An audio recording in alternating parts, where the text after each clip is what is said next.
সুখী হতে চাইলে তিনটা কথা আপনি মেনে চলতে হবে। এই তিনটা কথা যদি আপনি মেনে চলতে পারেন তাহলে আপনি সুখী হতে পারবেন।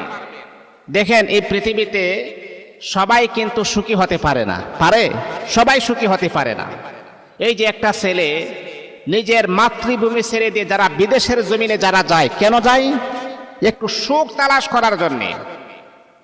অনেক যুবক দেখবেন 20 বছর, 25 বছর, 30 বছর বিদেশ করার পরে দেশে আসে। কেন আসে? একটা সুখের আশার জন্যে, সুখী সংসার গঠন করার জন্যে।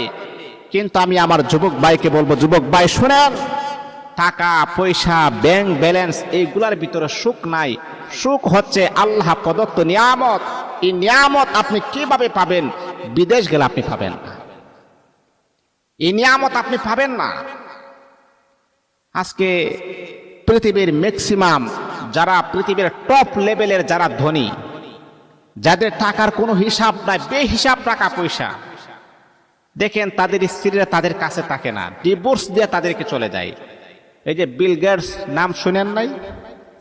পৃথিবীর 1 নাম্বার ধনী বিল গেটস। তার টাকা পয়সার কোনো হিসাব আছে? প্রতিটা সেকেন্ডে মিলিয়ন মিলিয়ন ডলারের টাকার মালিক হয়ে যাচ্ছে। প্রতিটা সেকেন্ডে, প্রতিটা মিনিটে তার অ্যাকাউন্টে পড়তেছে। এই বিল গেটস এত ফেমাস, সারা পৃথিবী জুড়ে তার নাম ছড়িয়ে ছিটিয়ে আছেন। পৃথিবীর 1 নাম্বার বিখ্যাত ধনী, কিন্তু তার স্ত্রী তার কাছ থেকে ডিভোর্স দিয়ে চলে গেছে। তাহলে প্রমাণ করে টাকা পয়সা ব্যাংক ব্যালেন্স এইগুলার ভিতরে কখনো শান্তি নাই। শান্তি হচ্ছে আল্লাহ প্রদত্ত নিয়ামত। এই নিয়ামত থেকে যদি আপনি বঞ্চিত হন তাহলে টাকা পয়সা আপনাকে কখনো শান্তি দিতে পারবে না। এই নিয়ামত আপনি কিভাবে পাবেন? কোন জায়গায় গেলে আপনি সেই নিয়ামত আপনি পাবেন? আরে আল্লাহ তাআলার বান্দা শুনেন, শুনেন, দিলের কান লাগিয়ে আপনি শুনেন। একটা মানুষ যখন 5 ওয়াক্ত নামাজ পড়বে, কোরআন তেলাওয়াত করবে, জিকির আজকার করবে, আল্লাহ পাক রব্বুল আলামিন তার অন্তরের ভিতরে আমার আল্লাহ প্রশান্তি নামক মহা দৌলত আমার আল্লাহ দান করবেন। আল্লাহ পাক কুরআনুল কারীমের ভিতরে আমার আল্লাহ বলেন, আলা বিযিকিরিল্লাহি তাতমাইন্নুল কুলুব। মনের শান্তি হলো জিকির। যেই বান্দা বেশি বেশি করে আমি আল্লাহ পাকের জিকির করবে, স্মরণ করবে, আমি আল্লাহ তার অন্তরের ভিতরে প্রশান্তি নামক মহা দৌলত দান করে দিব। এই নিয়ামত আপনি টাকার ভিতরে আপনি পাবেন না রে মুসলমান, ব্যাংক ব্যালেন্সের ভিতরে আপনি পাবেন না। এই নিয়ামত যদি আপনি পেতে চান তাহলে অবশ্যই আমাকে আপনাকে আল্লাহ পাক রব্বুল আলামিনকে বেশি বেশি করে স্মরণ করতে হবে, এমনকি দান সদকা করতে হবে। তাহলে আল্লাহ পাক রব্বুল আলামিন আপনাকে আমার আল্লাহ পরিপূর্ণ নিয়ামত দান করে দিবেন। আপনি পৃথিবীর সুখী মানুষ আপনি হতে পারবেন। আপনি দিন আনেন দিন খান, এতে কোনো সমস্যা নাই, কিন্তু আপনি সুখী মানুষ আপনি হতে পারবেন।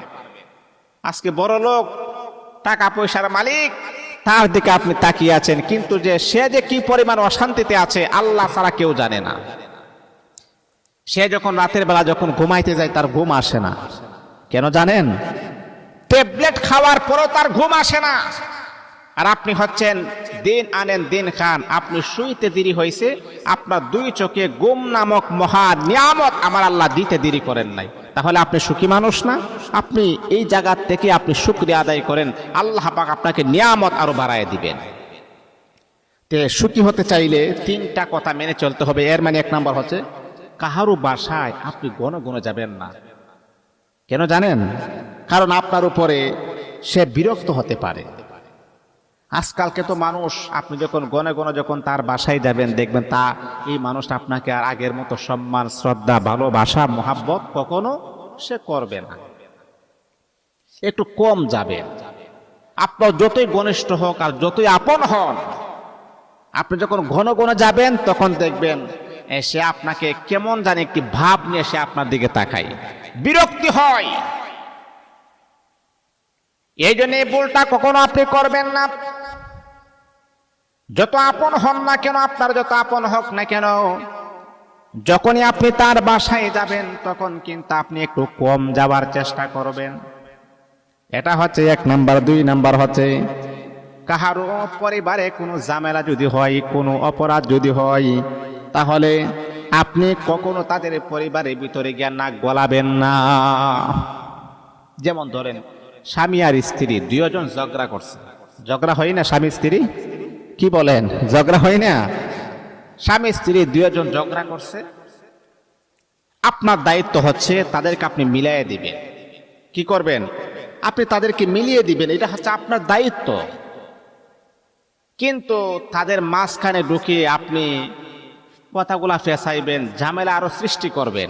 এক সময় দেখবেন তারা স্বামী স্ত্রী দুজন কিন্তু মিলে গেছে, কিন্তু এই যে আপনাদের ঝামেলা ফেসাচ্ছেন, ঝামেলা লাগানোর চেষ্টা করতেছেন, এক সময় কিন্তু তারা কিন্তু আপনাকে চিনতে পারবে যে আপনি যে কত বড় মির্জাফর।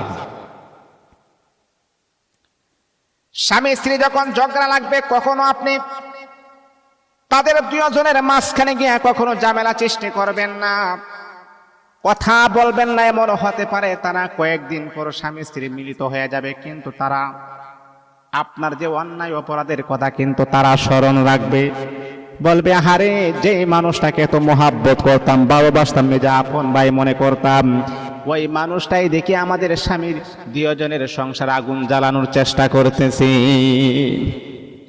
এই জন্য কখনো নাক গলাবেন না, এই জিনিসটা অবশ্যই খেয়াল রাখতে হবে। 3 নম্বর হচ্ছে, যদি আপনি সুখী হতে চান তাহলে একজন পারফেক্ট জীবন সঙ্গী আপনি বেছে নেন। আল্লাহ পাকের কাছে দোয়া করুন। যুবক বিবাহ করবেন, আল্লাহ পাকের কাছে দোয়া করুন। আল্লাহ পাক তিনি আমাদেরকে দোয়াটাও শিক্ষা দিয়েছেন।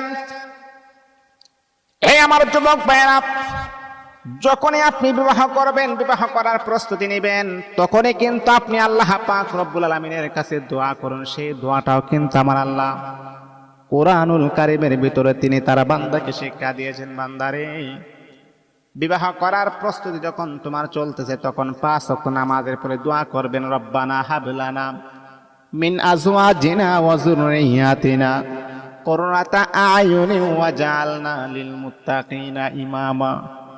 আয় আল্লাহ, তুমি আমার জন্য এমন একটা স্ত্রীকে ব্যবস্থা করে দাও, যার দিকে তাকাইলে আমার 2টা চক্ষুর শীতলতা চলে আসে। মনে রাখতে হবে, যার ঘরে স্ত্রী যত ভালো হবে, তার মতো সুখী, তার মতো সফলতা ব্যক্তি আল্লাহর জমিনের ভিতরে আর দ্বিতীয় কেউ হতে পারে না। যার ঘরের স্ত্রী যদি ভালো না হয়, জীবন সঙ্গিনী যদি বেয়াদব হয়, ভালো না হয়, তার মতো পুরা কপাল আল্লাহর জমিনের ভিতরে কেউ হতে পারে না। আমি অনেক সময় অনেক ওয়াজের মাঝে উদাহরণ দিয়ে থাকি। যদি আপনি বাস্তব জাহান্নামের ঘর যদি আপনি দেখতে চান, তাহলে কার দিকে আপনি তাকাবেন জানেন? জাহান্নামের ঘর হচ্ছে ওই ব্যক্তি, যেই ব্যক্তির জীবন সঙ্গিনী যদি খারাপ হয়ে যায়, ওই ব্যক্তি সরাসরি জাহান্নামের ভিতরে সে আছে। জীবন সঙ্গিনী হচ্ছে কি পারফেক্ট একটি নিয়ামত।